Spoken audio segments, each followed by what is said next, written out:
श्री कृष्ण जन्मभूमि को मुक्त कराने के लिए हाईकोर्ट के अंदर मुकदमा लड़ने वाले राज ऋषि कौशल किशोर जी ठाकुर हमारे साथ हैं।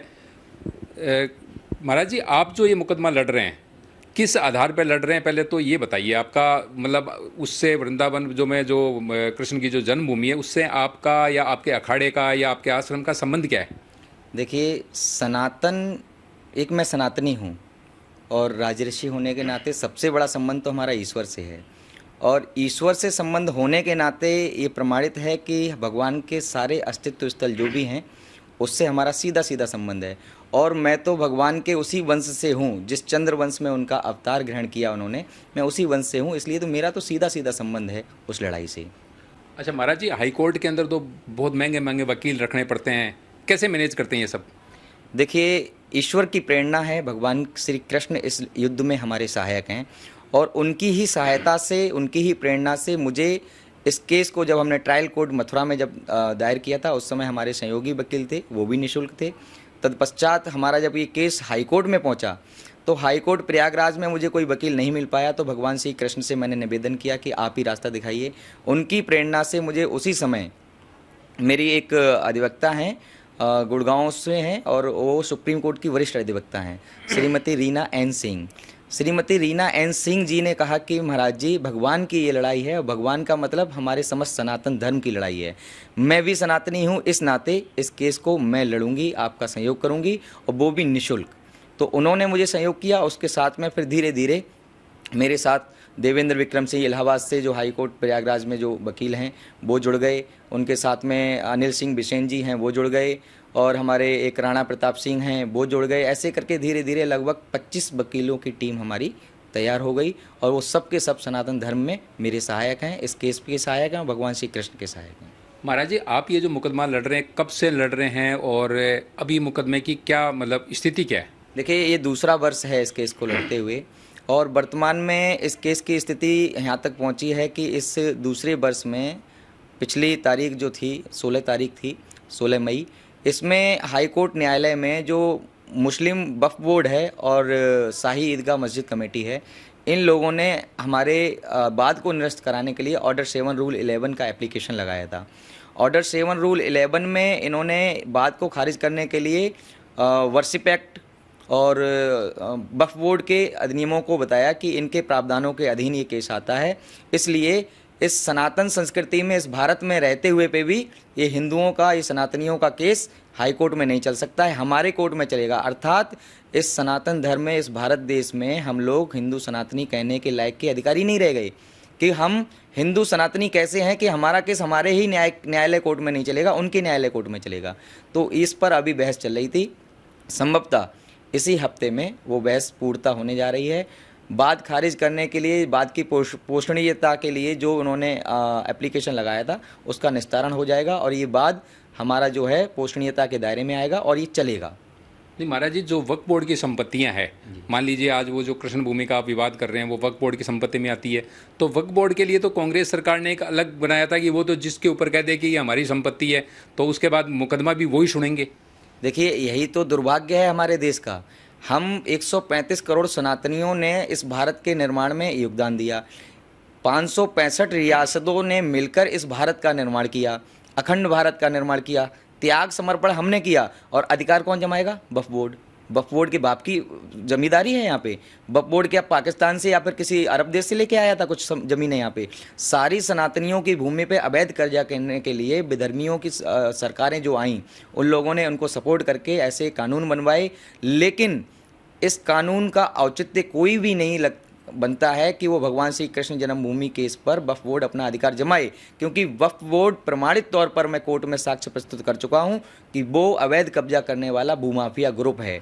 भूमाफिया ग्रुप ऐसा है कि उसने भारत में भारतीय रेलवे से ज़्यादा उसने ज़मीनों पर अधिग्रहण कब्जा कर रखा है बेवजह का।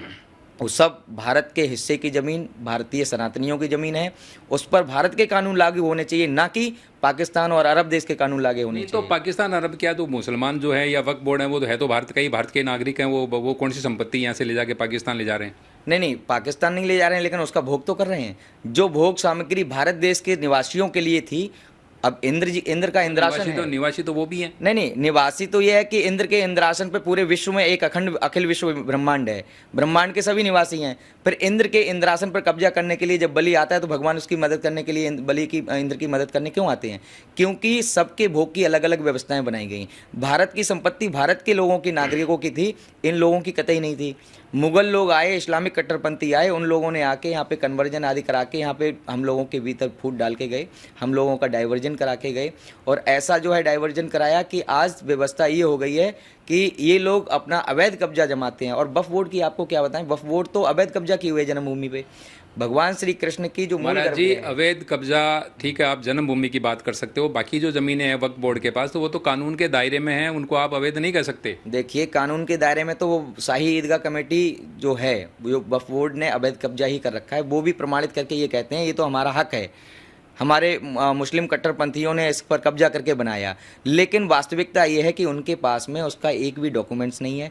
उनके शाही ईदगाह जो तथाकथित है, उसका बिजली का बिल, उसका वाटर बिल, उसका हाउस टैक्स हम सनातनी लोग भरते हैं और वो कहते हैं कि हमारा अधिकार है। तो आप तो साफ साफ समझ सकते हैं, जैसे उन्होंने शाही ईदगाह कमेटी बना करके, वक्फ बोर्ड बना करके, अपने अधिनियम लागू करके हमारे सनातन धर्म स्थलों को अवैध कब्जा किया, ऐसे ही उन्होंने सारी जमीनों पर कब्जा किया। खैर महाराज जी, ये तो न्यायालय के बीच की विवाद का बात है कि ये तो न्यायालय का मसला है, वो सुलझाएंगे।